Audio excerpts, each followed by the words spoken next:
Today on the Planet Traveler, I go amphibious to do some exploration of abandoned boats. Here I learned that mysteries don't always tell their secrets easily and often come at a price. What is that?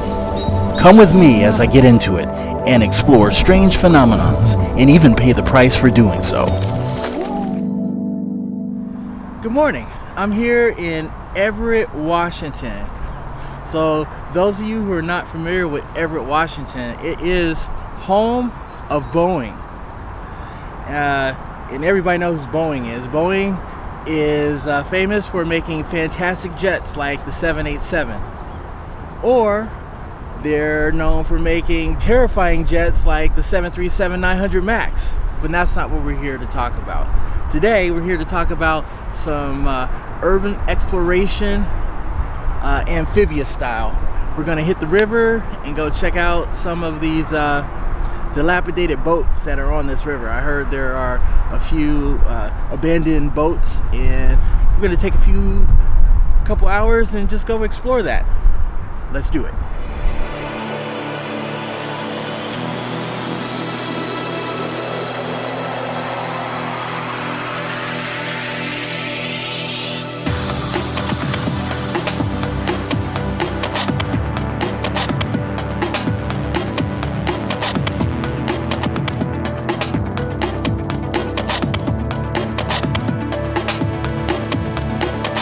Washington State.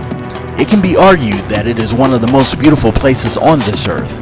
And if you're in the mood for greenery, this is the place for you. When it comes to water, it has an abundance of rivers, and if you're into kayaking, it doesn't get much better than this. This is where today's journey begins. But before we can get started, we gotta set up the boat. That's my vessel. It's compact, but perfect for a person with not a lot of space. I've owned this kayak for a few years and have had very few complaints. For the purpose of saving time, I've sped up the video while I prepare the boat for launch. The Savilor Tahiti Hunt Kayak is a two-person fishing kayak, although I have yet to do any fishing. What I have done is taken it into bodies of water ranging from Class 2 rapids to oceans. In both scenarios, she's proven to be very stable. It's definitely a great value for the money. If interested, I've included an Amazon link for the boat down below.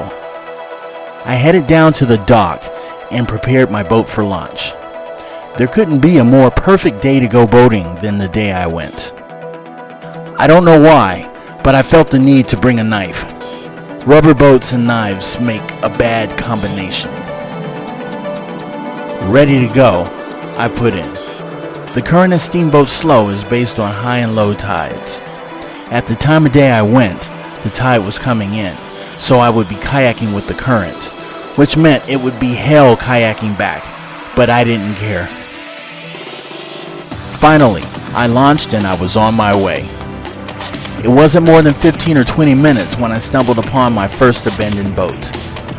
Off in the distance, you can make out some sort of transport ship, but before that was a sunken houseboat.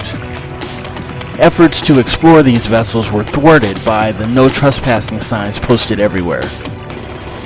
Extremely disappointed that I could not explore, I admired from the distance as we passed by the ships.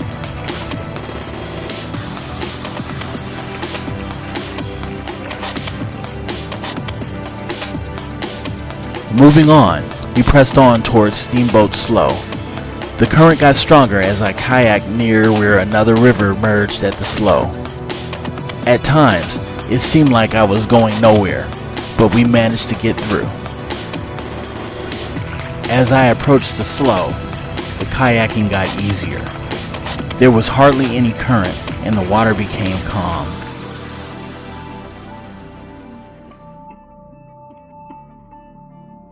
Then we got to the boats.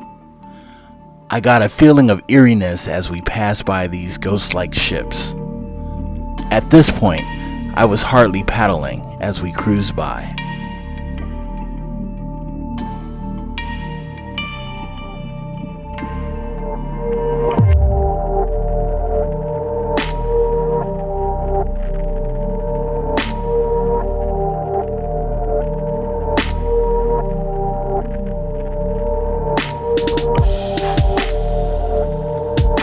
The boats were lined up like it was a parking lot, and they were tied to various logs.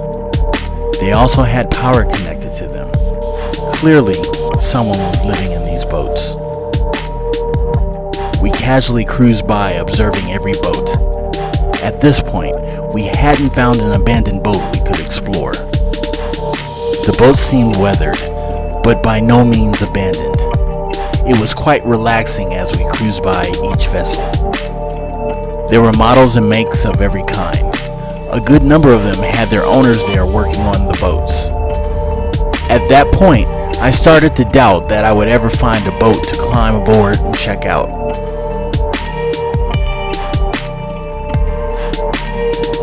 Most impressive was this Coast Guard cutter, which dated back to the 40s. Its owner had converted it into a nice home, complete with flowers and a beautiful husky.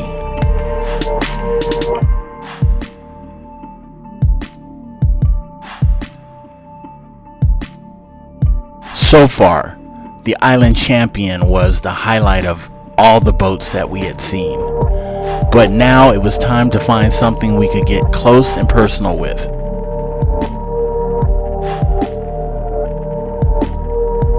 It wasn't much longer after that I saw my purpose in life in regards to this trip. Off in the distance, I could see a tugboat that was grabbing my attention, just begging for me to climb aboard and explore. I gravitated towards it.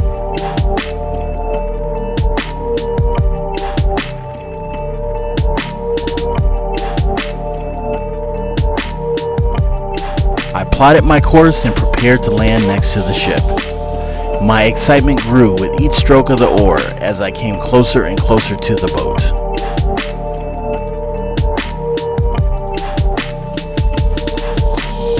I paddled my way ashore, excited to explore this abandoned tugboat. Because the tide was low, I had to traverse a very mucky type of mud. With each step, my feet would sink into the mud, which would then liberate my feet from my shoes. Eventually, I just took them off.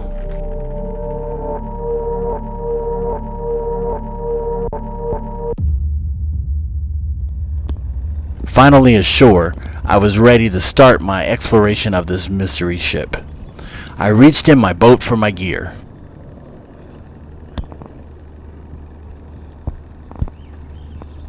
My balance was tested as I walked across these logs. Alright, so we've come up to our first abandoned home, or boat. Actually, the neighbor next door, he says the boats are not abandoned. He said that the owner collects these dilapidated boats. We had a hell of a time just getting here where we are right now, because the mud is kind of like quicksand, and you know, every time you step in it, it just sinks and it keeps trying to take my shoes off. But I'm gonna go check it out now. Grab my gear real quick. Sorry.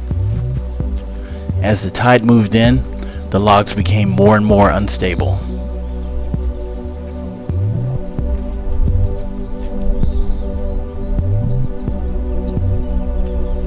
Now, I don't have the best balance when it comes to walking on logs, so I'll put this feat in the category of doing things that just doesn't make any sense. But hey, so far I'm doing a pretty damn good job. Notice the cameraman is walking with the camera as she effortlessly crosses the logs. Show off. Now successfully on the pier with my gear, I just simply needed to get the cameraman across without her dropping the camera. Piece of cake for her. Pressing on towards the boat, I started to hear some very strange sound, and it began to arouse my curiosity. What is that?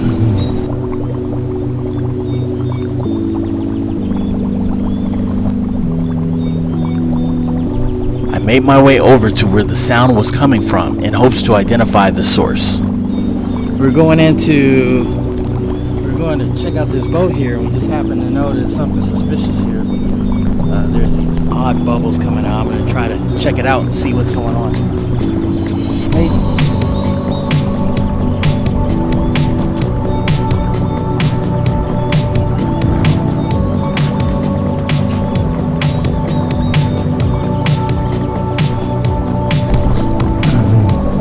My best guess was air trapped underneath the surface trying to come out. If you know what the cause was, please leave a comment in the comment section below. I quickly lost interest in the bubbles and turned my attention to the Elusive Dream and how I could board her. From this vantage point, boarding her looked to be a serious challenge.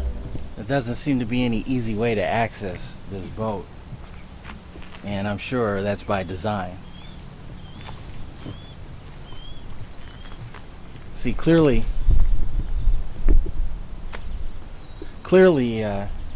no one's living in this. You see there's cobwebs in the window.